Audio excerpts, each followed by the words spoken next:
ही आहे वांग्याची विराट ही व्हरायटी.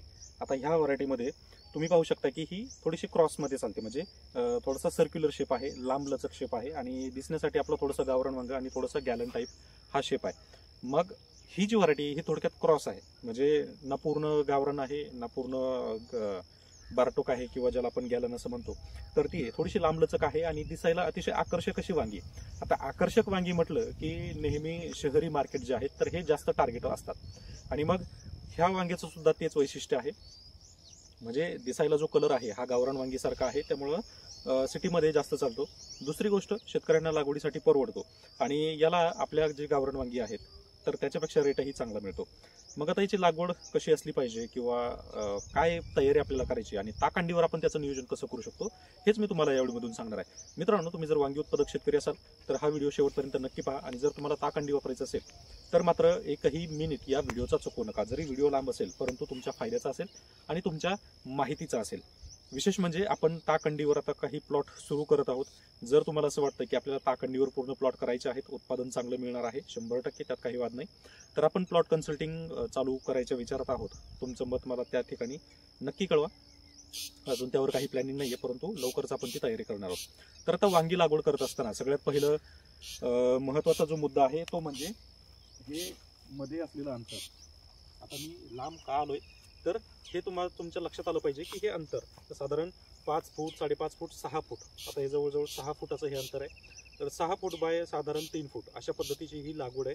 यामध्ये काय होतं की एवढा जर गॅप असेल तर तुम्ही याच्यामध्ये एकतर पहिली गोष्ट अगदी आरामात चालू शकता, दुसरी गोष्ट हवा खेळती राहते त्यामुळं लवकर या अशा प्लॉटमध्ये कीड येत नाही, दुसरी गोष्ट रसशोषक कीड येत नाही. आता हा जर प्लॉट तुम्ही पाहिला तर ही इथं आजही पाणी आहे. मी ज्या ठिकाणी उभा आहे त्या ठिकाणी आता ही चिखल आहे. एवढी भयानक परिस्थिती या परिसरामध्ये झाली, परंतु तरी सुद्धा आज वांगी उत्पादन चालू आहे आणि फवारणी जी आहे साधारण 8 ते 10 दिवसाला याची फवारणी देखील होते. आता ताकंडीवर याचं नियोजन कसं करायचं लक्षात घ्या.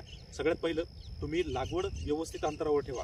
त्याही अगोदर तुमची शेतमशागत जर प्रॉपर झाली नाही तर बुरशीचा अटॅक येऊ शकतो, किडींचा प्रादुर्भाव वाढू शकतो. त्यासाठी आपल्याला शेतमशागत व्यवस्थित करायची. शेतमशागत व्यवस्थित झाल्यानंतर आपल्याला त्याच्यात बुरशी राहू नये याच्यासाठी आपल्याला जे आपलं शेत आहे तर हे काही दिवसांसाठी तसंच पडू द्यायचं, म्हणजे त्याला हवा खाऊ द्यायची. म्हणजेच मोकळी हवा जर त्याला मिळाली तर आतमध्ये जी काही बुरशी आहे तर त्या बुरशीचं नियंत्रण चांगल्या प्रमाणामध्ये होतं. दुसरं, आता लागवड करत असताना लागवड अंतर व्यवस्थित ठेवायचे किंवा मल्चिंग, खत व्यवस्थापन याचं व्यवस्थित नियोजन करायचे. आता खत व्यवस्थापन जर विचाराल तर तुम्हाला जर ताकंडी करायचं असेल तरी सुद्धा खत व्यवस्थापन महत्त्वाचं आहे, कारण तुमची जमीन तुम्ही 100% लगेच बदलू शकत नाही. आता त्याच्यासाठी तुम्हाला प्रॉपर मार्गदर्शन गरजेचं असतं. म्हणून मी सांगितलं की ज्या शेतकऱ्यांना ताकंडीवर करायचंय त्यांनी आपण प्लॉट कन्सल्टिंग चालू करणार आहोत, शिवाय शेतकऱ्यांना परवडेल अशी.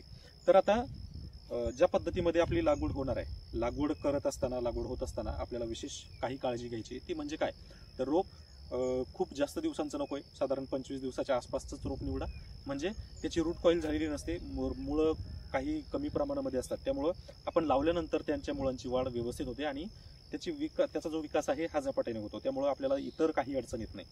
दुसरी गोष्ट, ताकंडी वापरताना, ताकंडी तयार केलं तर ताकंडी वापरायचं कधी, तर ताकंडी आपल्याला साधारण लागवड केल्यापासून 7व्या दिवसापासून आपण त्याला सुरू करू शकतो.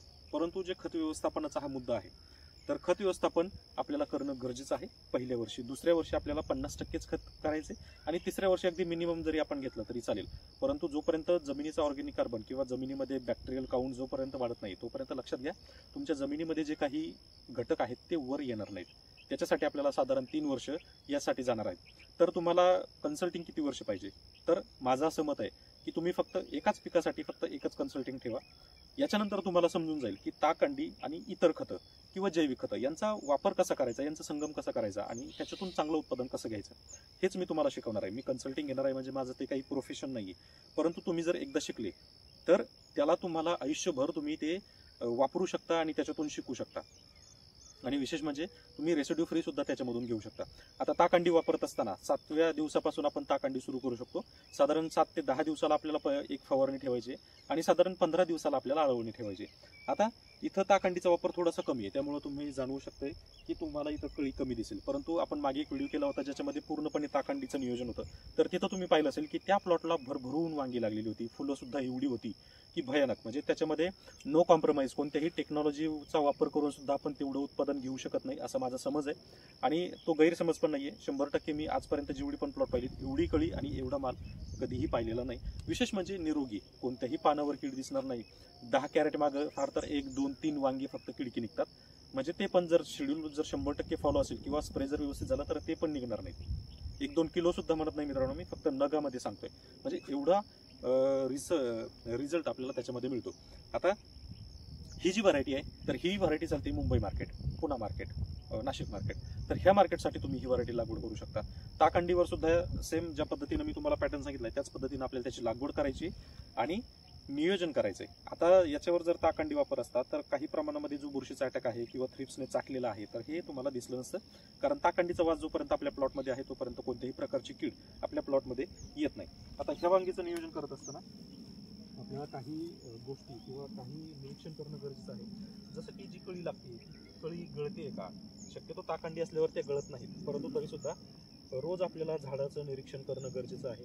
जर एखादं फळ असेल तर त्या फळावर काही दिसतंय का, म्हणजे कीड आहे किंवा होल पडलेला आहे किंवा फळ पोखरणारी कळी अशी दिसते का, तर हे सुद्धा पाहणं गरजेचं आहे. कळीच्या वेळेस काळी पडते तर कळी काळी का पडते हे पण पाहणं गरजेचं आहे. म्हणजे हे छोटे छोटे निरीक्षण तुम्हाला करणं गरजेचं आहे. त्यासोबत सकाळ, दुपार, संध्याकाळ 3 वेळा आपल्या प्लॉटमध्ये कमीत कमी असलं पाहिजे. म्हणजे सकाळी काही कीड दिसते, दुपारी काही कीड दिसते आणि संध्याकाळी सुद्धा काही कीड दिसते, तर किडींचं योग्य व्यवस्थापन करणं गरजेचं आहे. तर अशा पद्धतीनं आपण जर प्रॉपर व्यवस्थापन जर आपल्या प्लॉटचं ठेवलं तर हीच व्हरायटी काय, कोणतीही व्हरायटी तुम्ही जास्तीत जास्त उत्पादन घेऊ शकता आणि कमी खर्चामध्ये चांगल्या क्वालिटीचं उत्पादन घेऊ शकता. मित्रांनो, व्हिडिओ जर आवडला असेल तर व्हिडिओला लाईक करा, चॅनलला सबस्क्राईब करा आणि जास्तीत जास्त या व्हिडिओला शेअर करा. त्यासोबतच तुम्हाला आणखी काही समस्या असेल तर कमेंट करू शकता. बाकी तुम्हाला मी याच्यामध्ये जे महत्त्वाचं व्यवस्थापन आहे, काय करायचं नाहीये ह्या गोष्टी सांगितल्यात. परंतु उत्पादन जर म्हटलं तर साधारण एकरी 25-30 टन अगदी आरामात हे वांग निघेल. आणि आत्ताचा जो मुंबईचा रेट याचा आहे तो साधारण 50 रुपये रेट चालू आहे. म्हणजे अतिशय चांगल्या प्रमाणामध्ये याचं उत्पादन आहे. त्यामुळे तुम्ही ह्या व्हरायटीचा विचार करू शकता. लक्षात घ्या, फक्त व्हरायटी चांगली आहे, मार्केट मोठं आहे म्हणून लागवड करू नका.